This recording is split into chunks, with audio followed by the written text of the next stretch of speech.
क्या हो रहा है देश में? क्या इस तरीके से इलेक्शंस लड़ी जाएंगी? हम लोग क्या कर सकते हैं यहाँ पर देश की डेमोक्रेसी को बचाने के लिए?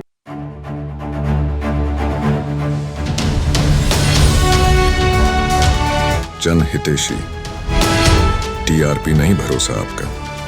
ਸਤਿ ਸ਼੍ਰੀ ਅਕਾਲ, ਤੁਸੀਂ ਦੇਖ ਰਹੇ ਹੋ ਜਨਹਿਤੈਸ਼ੀ ਤੇ ਮੈਂ ਹਸ਼ਾਨ। ਲਗਾਤਾਰ ਹੀ ਲੋਕ ਸਭਾ ਚੋਣਾਂ ਨਜ਼ਦੀਕ ਆ ਰਹੀਆਂ ਨੇ ਤਾਂ ਜਿਵੇਂ ਲੋਕ ਸਭਾ ਚੋਣਾਂ ਨਜ਼ਦੀਕ ਆ ਰਹੀਆਂ ਨੇ, ਸਿਆਸੀ ਪਾਰਟੀਆਂ ਵੀ ਲਗਾਤਾਰ ਐਕਟਿਵ ਹੁੰਦੀਆਂ, ਸਰਗਰਮ ਹੁੰਦੀਆਂ ਦੇਖੀਆਂ ਜਾ ਰਹੀਆਂ ਨੇ। ਜਿਸ ਦੇ ਚੱਲਦੇ ਦੱਸ ਦਈਏ ਕਿ ਸੋਸ਼ਲ ਮੀਡੀਆ ਵੀ ਕਾਫੀ ਜ਼ਿਆਦਾ ਐਕਟਿਵ ਦੇਖਣ ਨੂੰ ਮਿਲ ਰਿਹਾ। ਜਿਸ ਦੇ ਚੱਲਦੇ ਦੱਸ ਦਈਏ ਕਿ ਇੱਕ ਨਾਮੀ ਯੂਟਿਊਬਰ ਧਰੁਵ ਰਾਠੀ, ਤਾਂ ਅਕਸਰ ਹੀ ਧਰੁਵ ਰਾਠੀ ਵੱਲੋਂ ਕਿਸਾਨਾਂ ਦੇ ਹੱਕ ਦੇ ਵਿੱਚ ਜਾਂ ਫਿਰ ਸਰਕਾਰ ਦੇ ਹੱਕ 'ਚ ਜਾਂ ਵਿਰੋਧ ਦੇ ਵਿੱਚ ਅਕਸਰ ਹੀ ਲੋਕਾਂ ਦੇ ਨਾਲ ਜੁੜੀਆਂ ਖਬਰਾਂ ਬਣਾ ਕੇ ਆਪਣੇ YouTube ਚੈਨਲ ਤੇ ਲੋਕਾਂ ਨਾਲ ਸਾਂਝੀਆਂ ਕੀਤੀਆਂ ਜਾਂਦੀਆਂ ਨੇ। ਜਿਸ ਦੇ ਚੱਲਦੇ ਅਕਸਰ ਅਜਿਹੀਆਂ ਵੀਡੀਓ ਕਰਕੇ ਧਰੁਵ ਰਾਠੀ ਕਾਫੀ ਜ਼ਿਆਦਾ ਵਿਵਾਦਾਂ 'ਚ ਵੀ ਘਿਰੇ ਨਜ਼ਰ ਆਉਂਦੇ ਨੇ। ਤਾਂ ਦੱਸ ਦਈਏ ਇੱਕ ਕੁਝ ਸਮੇਂ ਪਹਿਲਾਂ ਹੀ ਧਰੁਵ ਰਾਠੀ ਵੱਲੋਂ ਇੱਕ ਸਰਕਾਰ ਦੇ ਵਿਰੋਧ ਦੇ ਵਿੱਚ ਖਬਰ ਬਣਾਈ ਗਈ ਸੀ ਜੋ ਲੋਕਾਂ ਤੱਕ ਪਹੁੰਚਾਈ ਗਈ ਹੈ ਧਰੁਵ ਰਾਠੀ ਵੱਲੋਂ, ਜਿਸ ਦੇ ਵਿੱਚ ਅਰਵਿੰਦ ਕੇਜਰੀਵਾਲ, ਦੱਸ ਦਈਏ ਦਿੱਲੀ ਦੇ ਮੁੱਖ ਮੰਤਰੀ ਅਰਵਿੰਦ ਕੇਜਰੀਵਾਲ ਨੂੰ ਤਿਹਾੜ ਜੇਲ੍ਹ 'ਚ ਭੇਜਣ ਮਗਰੋਂ ਧਰੁਵ ਰਾਠੀ ਵੱਲੋਂ ਇੱਕ ਵੀਡੀਓ ਬਣਾ ਕੇ ਇਸ ਦਾ ਵਿਰੋਧ ਕੀਤਾ ਜਾਂਦਾ। ਇਲੈਕਟੋਰਲ ਬੌਂਡ ਮਾਮਲੇ ਦੇ ਵਿੱਚ ਸਰਕਾਰ ਨੂੰ ਘੇਰਿਆ ਜਾਂਦਾ। ਤਾਂ ਅੱਜ ਸਾਡੇ ਨਾਲ ਸਾਡੇ ਉੱਗੇ ਸਿਆਸਤ ਨਾਲ ਜੁੜੇ ਅਕਸਰ ਖਬਰਾਂ ਤੁਹਾਡੇ ਤੱਕ ਪਹੁੰਚਾਉਣ ਵਾਲੇ ਉੱਗੇ ਪੱਤਰਕਾਰ ਨਦੀਮ ਅੰਸਾਰੀ ਜੀ ਜੁੜੇ ਨੇ। ਤਾਂ ਨਦੀਮ ਅੰਸਾਰੀ ਜੀ, ਧੰਨਵਾਦ ਤੁਹਾਡਾ, ਤੁਸੀਂ ਅੱਜ ਸਾਡੇ ਨਾਲ ਜੁੜੇ ਹੋ। ਤੇ ਤੁਸੀਂ ਧਰੁਵ ਰਾਠੀ ਜਿੱਦਾਂ ਅਕਸਰ ਹੀ ਅਜਿਹੇ ਖਬਰਾਂ ਕਰਕੇ ਜਿਹੜੀਆਂ ਲੋਕਾਂ ਨਾਲ ਜੁੜੀਆਂ, ਚਾਹੇ ਉਹ ਕਿਸਾਨਾਂ ਦਾ ਮੁੱਦਾ ਹੋਵੇ, ਇਲੈਕਟੋਰਲ ਬੌਂਡ ਦਾ ਮੁੱਦਾ ਹੋਵੇ ਜਾਂ ਫਿਰ ਲੋਕ ਸਭਾ ਚੁਣਾਵ ਦੇ ਦੌਰਾਨ ਕਹਿ ਦਈਏ ਕਿ ਈਵੀਐਮ ਦਾ ਮੁੱਦਾ ਹੋਵੇ, ਐਸੇ ਮੁੱਦਿਆਂ ਨੂੰ ਲੈ ਕੇ ਧਰੁਵ ਰਾਠੀ ਅਕਸਰ ਵਿਵਾਦਾਂ 'ਚ ਦੇਖਣ ਨੂੰ ਮਿਲਦੇ ਨੇ। ਤਾਂ ਤੁਹਾਡਾ ਇਸ ਤੇ ਕੀ ਕਹਿਣਾ ਹੈ? देखिए, अगर आप पत्रकारिता के चश्मे से या नज़रिए से चीज़ों को देखेंगे तो हिंदुस्तान में एक सबसे बड़ा नुकसान हुआ है, वो हुआ है डेमोक्रेसी का। यूँ तो तानाशाह और तानाशाही वाले रवैये वाले राजनेता एक अरसे से रहे हैं, लेकिन जैसा जानकारों का मानना है कि हिंदुस्तान की राजनीति पर डिक्टेटरशिप लगातार अपनी पकड़ बनाती जा रही है और जो पत्रकारिता का धर्म निभा रहे हैं लोकतंत्र के चौथे स्तंभ के तौर पर, उनका ये फ़र्ज़ भी बनता है, उनका नैतिक दायित्व भी है और वो उसको बखूबी निभा रहे हैं कि कहीं हमारा हश्र पाकिस्तान जैसा ना हो जाए, क्योंकि वहाँ तो अल्लाह और आर्मी के भरोसे सरकारें बनती हैं। अब सवाल आता है कि विवाद, आपने एक शब्द कहा, बहुत सही बात। धुरव राठी, बदलते दौर के साथ पत्रकारिता बदली है। अब कलम से पत्रकारिता नहीं, स्मार्ट जर्नलिज्म का दौर है। सोशल मीडिया के ज़रिए मुद्दों को रखा जाता है और जब जनता से जुड़े मुद्दे जब उठाए जाते हैं और उनके साथ राजनीति का जुड़ाव होता है तो विवाद का उनसे चोली दामन का साथ होता है। मसलन अगर सवाल उठाया जाए, बात मौजूदा प्रधानमंत्री नरेंद्र मोदी की नहीं, भूतपूर्व प्रधानमंत्री इंदिरा गांधी की ही करें, उन पर भी इमरजेंसी को लेके एक बड़ा दाग लगा था। ये कह देने से किसी की कमियां नहीं छुप सकती कि मेरी शर्ट में दाग हैं तो आपकी शर्ट में भी हैं। धुरव राठी का विरोध करने वाले लोगों का तर्क ये भी था कि अगर वो आज नरेंद्र मोदी सरकार के खिलाफ बोल रहे हैं तो इंदिरा गांधी के इमरजेंसी काल के खिलाफ क्यों नहीं बोले थे। बहुत अच्छा उन्होंने मजाक में बहुत अच्छा तंज किया धुरव राठी ने कि जब इंदिरा जी सियासत में थी तब मैं दुनिया में नहीं था जी। तो वो एक अच्छे सुलझे हुए पत्रकार की तरह उनकी 3 खासियतें मुझे नज़र आईं जो हमारी पत्रकारिता में लगातार उनकी कमी महसूस की जा रही है। चुनिंदा उंगली पे गिनने लायक पत्रकार बचे हैं। किसी विषय पर बोलने, लिखने या विचार रखने से पहले आपकी उस पर एक अच्छी समझ, परख और उसकी थॉरो स्टडी होनी चाहिए। धुरव राठी उस जमात में शामिल माने जा सकते हैं, ये मेरी निजी राय है। मैं चूँकि फैक्ट बेस्ड जर्नलिज्म पे मेरा भी भरोसा है। हालांकि सियासत में बहुत कुछ चीज़ें कयास से होती हैं, लेकिन कयास और अंदाज़ों से सियासत भी नहीं चलती। सियासत में एक मिसाल है कि सियासत में सिर गिने जाते हैं, फैक्ट वहाँ भी देखे जाते हैं, कौन कहाँ जीतेगा, किन मुद्दों पर जीतेगा। ਮਤਲਬ ਨਦੀਮ ਜੀ ਤੁਹਾਡਾ ਇਹ ਕਹਿਣਾ ਵਾ ਕਿ ਅੱਜ ਦੇ ਸਮੇਂ ਦੇ ਵਿੱਚ ਬਹੁਤ ਘੱਟ ਚੁਣਿੰਦਾ ਪੱਤਰਕਾਰ ਰਹਿ ਗਏ ਨੇ ਜੋ ਸੱਚਾਈ ਨੂੰ ਨਸ਼ਰ ਕਰਦੇ ਨੇ। मुद्दा आधारित बात कर। ਪਰ ਇਹਦੇ ਵਿੱਚ ਹੁਣ ਕਈ ਇਦਾਂ ਦੇ ਵੀ ਨੇ, ਲੋਕਾਂ 'ਚ ਵੀ ਚਰਚਾ ਦੇਖਣ ਨੂੰ ਮਿਲਦੀ ਹੈ ਕਿ ਗੋਦੀ ਮੀਡੀਆ ਵਿਕ ਗਈ ਆ, ਸਰਕਾਰ ਨੇ ਖਰੀਦ ਲਈ ਆ। ਤਾਂ ਧਰੁਵ ਰਾਠੀ ਨੇ ਐਸਾ ਇੱਕ ਬਿਆਨ ਦਿੱਤਾ ਜਿਸ ਦੇ ਵਿੱਚ ਕਿਹਾ ਗਿਆ ਕਿ ਇਲੈਕਟੋਰਲ ਬੌਂਡ ਮਾਮਲੇ ਦੇ ਵਿੱਚ ਅਜਿਹੇ ਕਈ ਨਾਂ ਸਾਹਮਣੇ ਆਏ ਨੇ ਜਿਸ ਦੇ ਵਿੱਚ ਜਿਹੜਾ, ਜੇਕਰ ਆਪਾਂ ਕਹੀਏ, ਦਿੱਲੀ ਸੀਐਮ ਅਰਵਿੰਦ ਕੇਜਰੀਵਾਲ ਨੂੰ ਗ੍ਰਿਫਤਾਰ ਕੀਤਾ ਗਿਆ, ਇਸ ਦੇ ਨਾਲ ਕਈ ਹੋਰ ਆਪ ਸੀਨੀਅਰ ਨੇਤਾ ਗ੍ਰਿਫਤਾਰ ਹੋਏ ਨੇ। ਤਾਂ ਇਸ ਮਾਮਲੇ 'ਚ ਜਿਸ ਦੇ ਬਿਆਨਾਂ ਦੇ ਉੱਤੇ ਇਹ ਆਗੂਆਂ ਨੂੰ ਗ੍ਰਿਫਤਾਰ ਕੀਤਾ ਗਿਆ, ਈਡੀ ਵੱਲੋਂ ਪੁੱਛਗਿੱਛ ਦੇ ਲਈ ਰਿਮਾਂਡ ਤੇ ਲਿੱਤਾ ਗਿਆ ਸੀਗਾ, ਉਸ ਨੂੰ ਹੀ ਰਿਹਾਈ ਦੇ ਦਿੱਤੀ ਗਈ ਆ, ਉਸ ਨੂੰ ਬੇਲ ਦੇ ਦਿੱਤੀ ਗਈ ਆ। ਤੇ ਉਸਦੇ ਕੁਝ ਸਮੇਂ ਬਾਅਦ ਹੀ ਉਸ ਕਹਿ ਸਕਦੇ ਹਾਂ ਕਿ ਜਿਸ ਦੇ ਵੱਲੋਂ ਬਿਆਨ ਦਿੱਤਾ ਗਿਆ ਸੀਗਾ, ਨਾਂ ਦੱਸ ਦਈਏ ਤੁਹਾਨੂੰ, ਔਰਬਿੰਦੋ ਫਾਰਮਾ ਦੇ ਡਾਇਰੈਕਟਰ ਦੱਸੇ ਜਾ ਰਹੇ ਨੇ, ਇਹ ਮੈਂ ਨਹੀਂ ਕਹਿ ਰਿਹਾ, ਬਕਾਇਦਾ ਇਹ ਧਰੁਵ ਰਾਠੀ ਵੱਲੋਂ ਆਪਣੀ ਵੀਡੀਓ 'ਚ ਕਿਹਾ ਗਿਆ ਕਿ ਔਰਬਿੰਦੋ ਫਾਰਮਾ ਦੇ ਡਾਇਰੈਕਟਰ ਨੇ ਪੀ ਸਾਰਥ ਚੰਦਰ ਰੈਡੀ, ਉਹਨਾਂ ਵੱਲੋਂ ਬਿਆਨ ਦਿੱਤੇ ਗਏ ਨੇ। ਉਸ ਤੋਂ ਬਾਅਦ ਉਹਨਾਂ ਵੱਲੋਂ ਹੀ ਇਲੈਕਟੋਰਲ ਬੌਂਡ ਦੇ ਜਦੋਂ ਚੱਲ ਰਹੇ ਸੀ ਨੇ, ਇਲੈਕਟੋਰਲ ਬੌਂਡ ਰਾਹੀਂ ਉਹਨਾਂ ਵੱਲੋਂ ਪਹਿਲਾਂ 5 ਕਰੋੜ ਬੀਜੇਪੀ ਨੂੰ ਦਿੱਤੇ ਜਾਂਦੇ ਨੇ, ਫਿਰ 25 ਕਰੋੜ ਦਿੱਤੇ ਜਾਂਦੇ ਨੇ, ਤੇ ਬਾਅਦ ਦੇ ਵਿੱਚ ਉਹਨਾਂ ਤੇ ਲੱਗੇ ਇਲਜ਼ਾਮ ਮਿਟਾ ਦਿੱਤੇ ਜਾਂਦੇ ਨੇ। ਅਜਿਹੇ ਇਲਜ਼ਾਮ ਧਰੁਵ ਰਾਠੀ ਵੱਲੋਂ ਲਗਾਏ ਗਏ ਨੇ। देखिए, बिल्कुल सही जो आप कह रहे हैं, शक कहाँ कहाँ पैदा होता है। ध्रुव राठी एक इकलौता बंदा, अगर कोई अपनी बात रख रहा है, उसकी बात को उसी के अंदाज में तर्कों और तथ्यों के आधार पर काटा जाए, ना कि एकदम मधुमक्खी के छत्ते की तरह उस पर टूट पड़े। मौजूदा सिनेरियो हिंदुस्तान में इतना दिलचस्प है कि जो शख्स कोई नेशनल चैनल नहीं चला रहा, एक यूट्यूबर है, उसके पीछे भेड़ चाल में बहुत सारे अखबार और बहुत सारे चैनल लगे हुए हैं। ये किसका खौफ है और इसके पीछे किसकी साजिश है, ये बताने की ज़रूरत नहीं। दूसरी चीज़, एक कहावत है, दाल में कुछ तो काला है जी। यहाँ जब कोई मुद्दा चल रहा होता है इत्तेफाक से सरकारों के खिलाफ, तो अचानक एक ऐसा उसके आगे बड़ी लकीर खींच दी जाती है कि वो मुद्दा दब जाता है। अब आपने मसलन आप सुप्रीमो दिल्ली के सीएम केजरीवाल की बात की, उनकी गिरफ्तारी होती है, संजय सिंह बाहर आते हैं। संजय सिंह एक फैक्ट के साथ बात रखते हैं कि टीडीपी के एक सांसद को ईडी तलब करती है, वो बयान देते हैं, वो बयान से पलटते हैं, रिहा होते हैं, और आज की तारीख में वो भाजपा के साझीदार पार्टी के उम्मीदवार बनकर पीएम की तस्वीर साथ लगाकर प्रचार कर रहे हैं। आरोप हैं, लेकिन उन आरोप में तथ्य रखे जा रहे हैं, तो उनकी फैक्ट फाइंडिंग की जाए। दूसरी बात, आपने जिस तरह अभी इलेक्टोरल बॉन्ड की जी, ये अकेले सवाल ध्रुव राठी का नहीं है। फैक्ट आप एक पत्रकार के तौर पर समझते हैं, जब शान जी आप अपनी कोई बात रखते हैं तो आपकी दुश्मनी व्यक्ति विशेष से नहीं, एक व्यवस्था से होती है। अगर कोई सिस्टम में गड़बड़ी है, आप उस पर कमेंट करते हैं, तो आप किसी पुलिस ऑफिसर, किसी एडमिनिस्ट्रेटर, किसी पॉलिटिशियन और किसी डेजिग्नेशन पर हमला नहीं करते।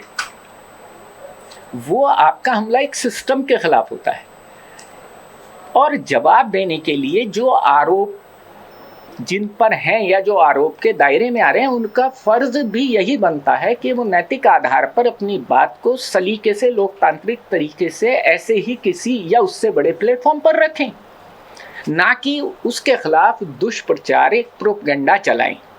ध्रुव राठी खुद, माफ़ करना, इतने वरिष्ठ और बुजुर्ग, बहुत कम उम्र है, आपकी तरह युवा हैं, इतने बड़े पत्रकार और इतनी लंबी आयु के तजुर्बे वाले पत्रकार नहीं थे। उन्हें आज वायरल किसने किया? कौन दोषी है?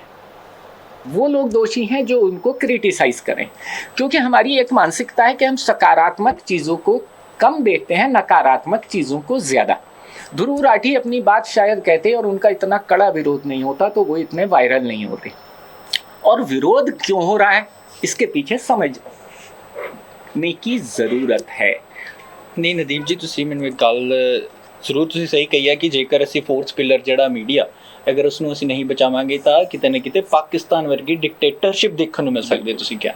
ਪਰ ਕੀ ਤੁਹਾਨੂੰ ਨਹੀਂ ਲੱਗਦਾ ਵੀ ਜਿਵੇਂ ਲੋਕਾਂ 'ਚ ਵੀ ਚਰਚਾ ਕਾਫੀ ਦੇਖਣ ਨੂੰ ਮਿਲਦੀ ਹੈ ਕਿ ਜੇਕਰ ਤੁਸੀਂ ਆਪਣੇ ਭਾਰਤ ਦੇ, ਆਪਣੇ ਦੇਸ਼ ਦੇ ਜਿਹੜੇ ਮੁੱਦੇ ਹਕੀਕਤ ਦੇ ਵਿੱਚ ਨੇ ਉਹਨਾਂ ਨੂੰ ਜੇਕਰ ਤੁਸੀਂ ਉਜਾਗਰ ਕਰਨਾ ਚਾਹੁੰਦੇ ਹੋ, ਲੋਕਾਂ ਤੱਕ ਪਹੁੰਚਾਉਣਾ ਚਾਹੁੰਦੇ ਹੋ, ਤਾਂ ਫਿਰ ਤੁਹਾਨੂੰ ਦੂਜੇ ਦੇਸ਼ ਤੋਂ ਉਸ ਮੁੱਦੇ ਨੂੰ उठाना पैना। जेकर तुसी आपदे देश तो अजिहे मुद्दे उठाओगे कि लोकां च चर्चा है। बिल्कुल, आपने बहुत अच्छी बात की। ये जब ध्रुव राठी नाम के शख्स का विरोध शुरू हुआ तो सबसे बड़ी बात, विरोधी जो हैं केंद्र सरकार की विरोधी पार्टियां, उन्होंने तंज कसा, एक कमेंट किया कि अगर आज ध्रुव राठी होता तो उसका हश्र भी केजरीवाल जैसा होता। उसका यहाँ विरोध किया जाता और विरोध के नाम पर उसको कानूनी ताकत से या जो भी तरीके आजमाए जाते कि वो उसकी आवाज़ बंद कर दी जाती। विदेश बैठे हैं, तकनीकी समस्या है, आवाज़ बंद नहीं की जा सकती क्योंकि बहुत सारे मुल्कों में हमसे बेहतर लोकतांत्रिक व्यवस्था बनी हुई है। हमारे यहाँ तो ईवीएम को ही लेके और बैलेट वोटिंग को ही लेकर लड़ाई है।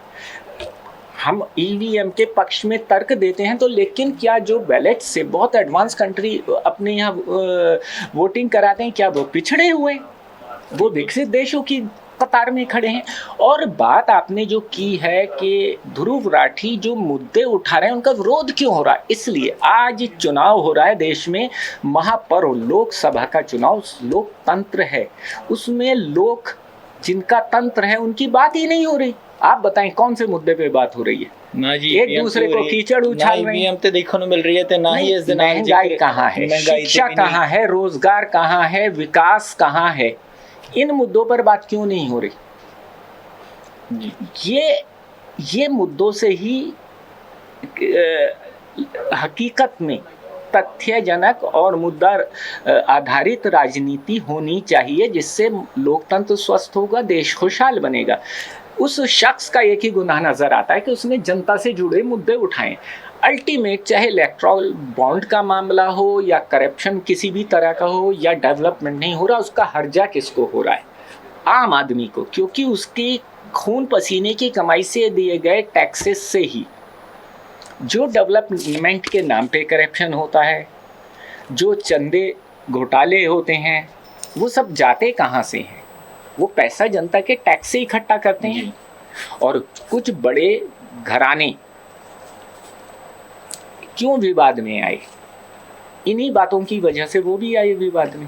पर जेकर असी दिल्ली मुख मंत्री अरविंद केजरीवाल की गल करें तो उन्होंने वालों एक मीडिया के नाल गलबात दौरान एक बयान दिता गया सी कि जिहड़ा PML है ईडी वालों provision of money laundering act के तहत जिहड़ी बेल पहला मिलती सी, पर हुण ओह नियम दे विच संशोधन करके अजिहा एक नियम जोड़ दिता गया कि जेकर तुसी शक दे घेरे च भी हो तां तुहानूं बेल नहीं मिल सकती है जेकर ईडी तुहानूं तलब करदी है। ਤੇ ਜਿਸ ਦੌਰਾਨ ਹੁਣ ਕਹਿ ਸਕਦੇ ਕਿ ਆਮ ਆਦਮੀ ਪਾਰਟੀ ਆਗੂ ਵੀ ਇਸ ਦਾ ਵਿਰੋਧ ਕਰਦੇ ਨਜ਼ਰ ਆਉਂਦੇ ਨੇ, ਪਰ ਉੱਥੇ ਹੀ ਦੂਜੇ ਪਾਸੇ ਲੋਕਾਂ 'ਚ ਵੀ ਇਹ ਕਾਫੀ ਜ਼ਿਆਦਾ ਚਰਚਾ ਦੇਖਣ ਨੂੰ ਮਿਲਦੀ ਹੈ ਕਿ ਈਡੀ ਦੇ ਵਿਰੋਧ ਵੀ ਲੋਕਾਂ ਵੱਲੋਂ ਚਰਚਾਵਾਂ 'ਚ ਕੀਤਾ ਜਾ ਰਿਹਾ ਹੈ ਕਿ ਈਡੀ ਵੱਲੋਂ ਜਿਸ ਤਰੀਕੇ ਦੇ ਨਾਲ ਤਲਬ ਕੀਤਾ ਜਾ ਰਿਹਾ ਹਰ ਕਿਸੇ ਨੂੰ, ਤਾਂ ਕਿਤੇ ਨਾ ਕਿਤੇ PMLA ਜਿਹੜਾ ਇੱਕ ਨਿਯਮ ਆ, ਕਾਨੂੰਨ ਆ, ਉਸ ਦੇ ਵਿੱਚ ਜਿਹੜਾ ਤਬਾਦਲਾ ਕੀਤਾ ਗਿਆ, ਐਡ ਔਨ ਕੀਤੀ ਗਈ ਹੈ ਜਿਹੜਾ ਅਮੈਂਡਮੈਂਟ ਕਰਕੇ, ਉਹ ਕਿਤੇ ਨਾ ਕਿਤੇ ਗਲਤ ਹੈ। ਲੋਕੀ ਵੀ किते ना किते विरोध करते नजर आ रहे हैं। ये बहुत बारीक लाइन है जिसे मतलब उसमें घालमेल कर दिया जाता है। कानून भले के लिए बनाया जाता है, लेकिन कानून को जब डंडे के तौर पे इस्तेमाल किया जाता है तो वो एक तरह का तशद्दुद भी बन जाता है। कानून समीक्षा इस बात की करने की ज़रूरत है कि क्या ये कानून लोक भलाई में सही साबित हो रहा है, कहीं ये लोकतंत्र को कमज़ोर तो नहीं कर रहा, कहीं ये लोकतांत्रिक आवाज़ों को दबा तो नहीं रहा। जिस तरह आपको अपनी बात रखने की आज़ादी दी गई है, ये कानून है, लेकिन आप पे एक बंदिश भी लगाई गई है कि आप एक सीमा में ही बोल सकते हैं। बस यहीं ये जो बारीक लाइन है, बंदिश के नाम पर अगर आप अच्छा भी बोल रहे हैं तो आपको रोका जा सकता है, क्योंकि कानून को वहाँ डंडे के तौर पर इस्तेमाल किया जा रहा है। ताज़ा मिसाल देखिए, पंजाब में किसानों के हक में एक सोशल मीडिया में कांग्रेस के MLA प्रगट सिंह ने एक पोस्ट डाली जी, कानून के मुताबिक वो देश विरोधी कह लो, वो जन विरोधी साबित कर दी गई और वो पोस्ट डिलीट और वो पोस्ट डिलीट कर जी, दी एक्स सोशल मीडिया अकाउंट से। तो अब ये कैसा अजीब सिस्टम है कि ये वही मिसाल है कि एक तरफ सरकार शराब के ठेकों की नीलामी करती है, उससे रेवेन्यू कमाती है और उसी रेवेन्यू से शराब पीना नुकसानदेह है इसके इश्तेहार छापती है।